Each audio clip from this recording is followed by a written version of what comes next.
Assalamualaikum warahmatullahi wabarakatuh. Saya Lia Rahmarawati, calon guru penggerak Angkatan 7 Kota Banjarmasin dari SD Negeri Teluk Dalam 3 Banjarmasin. Pada video kali ini, saya akan menyampaikan tentang demonstrasi kontekstual modul 1.1 tentang filosofi pemikiran Ki Hajar Dewantara, pendidikan yang berpihak pada murid, serta implementasinya di sekolah saya. Filosofi Ki Hajar Dewantara.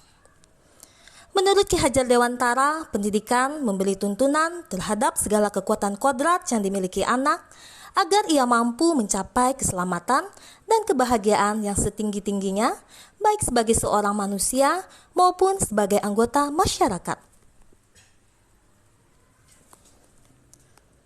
Pendidikan adalah tempat persemaian benih-benih kebudayaan dalam masyarakat.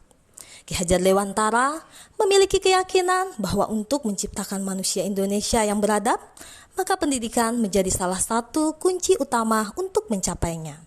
Pendidikan dapat menjadi ruang berlatih dan bertumbuhnya nilai-nilai kemanusiaan yang dapat diteruskan atau diwariskan.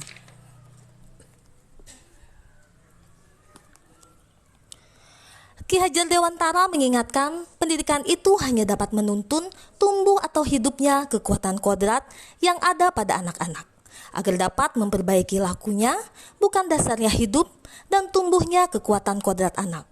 Dalam proses menuntun, anak diberi kebebasan, namun pendidik sebagai pamong dalam memberi tuntunan dan arahan agar anak tidak kehilangan arah dan membahayakan dirinya. Setiap anak sudah membawa sifat atau karakternya masing-masing. Jadi sebagai guru, kita tidak bisa menghapus sifat dasar tadi. Yang bisa dilakukan, menunjukkan dan membimbing mereka agar muncul sifat-sifat baiknya. Guru harus membekali keterampilan kepada siswa sesuai zamannya. Budi pekerti juga harus menjadi bagian tak terpisahkan dari pendidikan dan pengajaran yang kita lakukan sebagai guru. Guru harus senantiasa memberikan teladan yang baik bagi siswa-siswanya dalam mengembangkan budi pekerti. Dalam menuntun laku dan pertumbuhan kodrat anak, Ki Hajar Dewantara mengibaratkan peran pendidik sebagai seorang petani atau tukang kebun. Anak-anak itu bagaikan bulir-bulir jagung yang ditanam. Bila biji jagung ditempatkan di tanah yang subur dengan mendapatkan sinar matahari dan pengairan yang baik, maka meskipun biji jagung adalah bibit jagung yang kurang berkualitas, namun dapat tumbuh dengan baik karena perhatian dan perawatan dari Pak Tani. Menurut pemikiran Ki Hajar Dewantara, guru harus menghamba kepada murid. Hal inilah yang disebut dengan pendidikan yang berpihak pada murid. Pendidikan yang menghamba pada anak menekankan pada minat, kebutuhan, dan kemampuan individu. Menghadirkan model dan metode belajar yang menggali motivasi untuk membangun habit anak menjadi pembelajar sejati, selalu ingin tahu terhadap informasi dan pengetahuan, suka dan senang membaca. Proses pendidikan yang berpusat pada anak memberikan kemerdekaan anak untuk tumbuh dan berkembang. Hal ini dikenal dengan merdeka belajar, yaitu sebuah proses belajar mengajar yang memfasilitasi murid agar tumbuh sesuai kodratnya. Setiap anak memiliki kemerdekaan untuk belajar. Anak adalah manusia yang merdeka, namun merdeka yang bertanggung jawab. Pendidikan yang memanusiakan dan memerdekakan memiliki esensi bahwa setiap anak didik memiliki keunikan masing-masing dan seharusnya belajar sesuai dengan kesenangan mereka.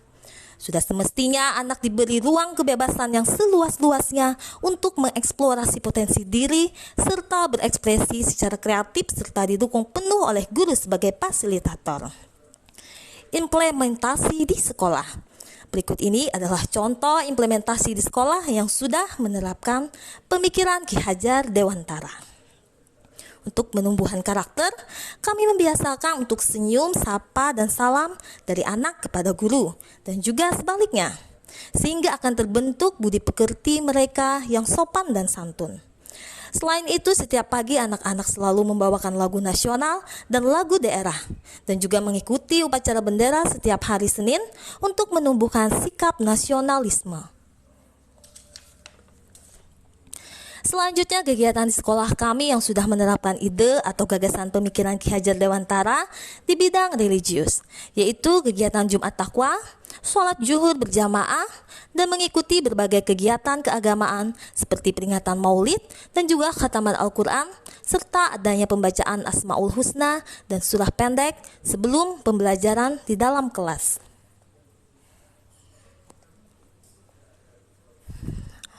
Pada bidang pengembangan bakat dan seni, sesuai dengan konteks sosial budaya di daerah Kota Banjarmasin, anak-anak dikenalkan tari daerah Banjar dan juga musik panting yang merupakan kesenian musik tradisional suku Banjar.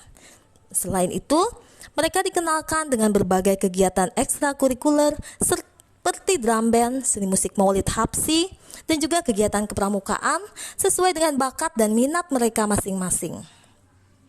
Pada pembelajaran di kelas, guru memberikan kebebasan untuk anak-anak membangun pengetahuannya sehingga mereka terlibat secara aktif dalam membangun pengetahuan sikap dan perilakunya. Hal ini dilakukan baik di dalam kelas maupun di luar kelas agar siswa terlibat secara aktif sebagai pusat pembelajaran. Adapun tantangan yang dihadapi yaitu adanya beberapa siswa yang belum aktif dalam kegiatan pembelajaran yang berpusat pada murid. Sehingga sebagai solusi, guru memberi motivasi dan menuntun agar tercipta kreativitas anak sesuai dengan kodratnya. Hal ini tentu saja sesuai dengan filosofi pemikiran Ki Hajar Dewantara tentang pembelajaran yang berpusat kepada murid.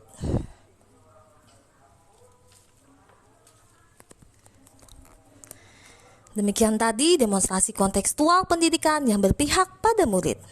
Terima kasih. Wassalamualaikum warahmatullahi wabarakatuh. Salam selamat, salam bahagia.